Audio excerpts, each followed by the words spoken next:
Hi guys! Okay, it's Blackie, and today we're going to talk about another little piece in the Ground Pounder series. Recently I had somebody contact me and said that they liked what I was doing with the packs and etc., but you forgot about the ground pad. Well, okay, that's fair enough. Let's talk about it a minute. Now, as I talked about in this series, I've showed how I built leaf tick beds, stuff like that. And that was just simply to put some layer of comfort between me and the hard ground. Typically I would take and gouge out an area where my hips went and where my shoulders went and a little bit down my chest, and so it was like a dip, a space, a dip, and then I would pack the leaves, and it just made it more comfortable because it was someplace when you rolled over on your side for your hips to go. But even back in Vietnam they had a pad, and it was simply a rolled up foam type pad that was used in the 60s, 70s, etc. Now before that they had something that was a inflatable pad that we used to call the rubber mistress. It was black and it was like a pool float, and it had a mouth thing where you just stuck it in your mouth and just normally breathed in through your nose and exhaled through your mouth, and it would have a one-way valve that would capture there, and then you could squeeze it and roll it out later. And yeah, those did work, but they were hot as all get out to lay on because they were a black rubber. And so when you laid on it and you're in a hot environment anyway, it made it just a whole lot worse. You would lay there with sweat just rolling. And I did try one or two of those early on. I didn't like them, and most vets that I talked to didn't like them either for that very reason. They said it never worked right. It was always hot, sticky, etc. And so they would find another means. Now, the roll-up foam pad, those were good, and I would often use it where I would do the same trick as before. I would create a leaf bed, dish out the ground, create a leaf bed, and then I'd put that pad over the top of it and I'd lay on that pad. That was fairly comfortable. It kept the bugs off of me to a point because I weren't laying directly in the leaves. And it did okay. It's not ever going to be as good as being in a hammock, but at least it was okay. Alright. Now, one step up from that, the modern, the Z-Fold. And this is a military issue Z-Fold ground pad. Army issue. I've had for quite a while. And it simply accordions up.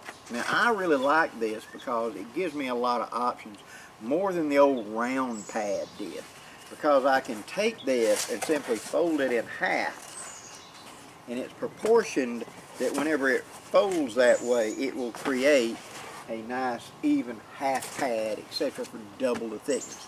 I can also easily take this and simply fold it into a short, wide square. Give me a second. Just like this. And one off. There. A nice, even, thick pad to sit on, especially if it's really, really hot ground or really, really cold ground. I can fold this up to have a sitting place, to be able to get me off the ground. Mosquitoes are bad out here, guys. I'm not having Tourette's. I'm having clouds of mosquitoes. It's that time of the year in Alabama, and it doesn't matter if you're wearing dope or not on you, they're just going to be clouds of mosquitoes all the way around you. So, I like this. I also like to put this folded in half into a hammock, mostly because I use it to keep mosquitoes from biting me through the hammock. If I have a hammock that has a net on top, but the bottom of the hammock is exposed, my mosquitoes down here have long enough that they can actually bite me through the nylon. And so this gives me a layer between them they can't bite. It can also keep that cold spot out of your back if you so desire.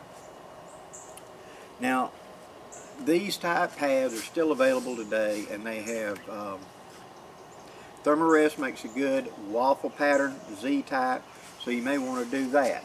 They are more comfortable than the bare ground. I will give them that. As long as you take the time to kind of dish out the ground like I talked about, and maybe add some leaves underneath it for a little extra padding, they work well. but laying down on bare dirt with them, it's not much. It is just slightly better. On a scale of 1 to 10, you went up by 2 points. You know, you're from 0, you're up at 2, as opposed to laying on the bare dirt. It does have waterproof, and it does have some padding capability, but it's got to be a thick, hard pad, and so it's only going to give you about 1/16 of an inch give, so that's not a whole lot of cushion. Now, one step up. The military issues these today, and this is an issue Thermarest self-inflating pad. Now, these are very nice. These are not much more weight. I mean, between it and this pad, I'd say they're comparable. We're talking about just maybe an ounce or 2 difference. But the advantage to these pads, and this folds up much more compactly. I just got it rough rolled and a bungee holding it closed. But for those of you that don't know, Thermarest is the one that kind of pioneered these. You would unscrew it, and inside these 2 layers of vinyl with a coating on top so it doesn't feel so hot to your skin, it breathes a little, there is a layer of foam. And so when you open up the air valve, air will suck into it and it'll unroll itself. And then once it's full, you give a couple of puffs of breath in and close off the air valve, and that will add it a little thicker than it would have been. Now, these are very comfortable to lay on relatively, and I'd say on a scale of 1 to 10, they'll make like a 5 or 6. You know, much better than bare ground, much better than just a leaf tick. Still not better than a hammock, but it is an improvement. The weight is not a big increase, okay? Now, how to carry it. If you have a fairly large size pack like an Alice, you can slide this in and just open it up so it's a hollow hole and put your gear down in the middle and use this on the entire inside of the bag. You can tie them to the bottom of the bag. Not a great idea because they can get punctured. These airtight. This type going on the bottom, perfectly fine, and is actually a good idea because this will keep the Alice pack from flopping over with a frame, because you hook this directly to the frame and let the pack sit on top of this, and the pack frame is back here, and that will make a difference. Okay, it keeps from flopping over, and that's just a pad that's easy and quick to grab. So these Z-folds can be very, very good for that. Now, in the winter, obviously, the Thermarest is going to be superior. It's trapping warm air in an environment where it can't get moisture into it. Dry air, good insulator. The solid foam, really good against water, but the Thermarest is going to be a little bit warmer than that Z-fold, just by the designs of it.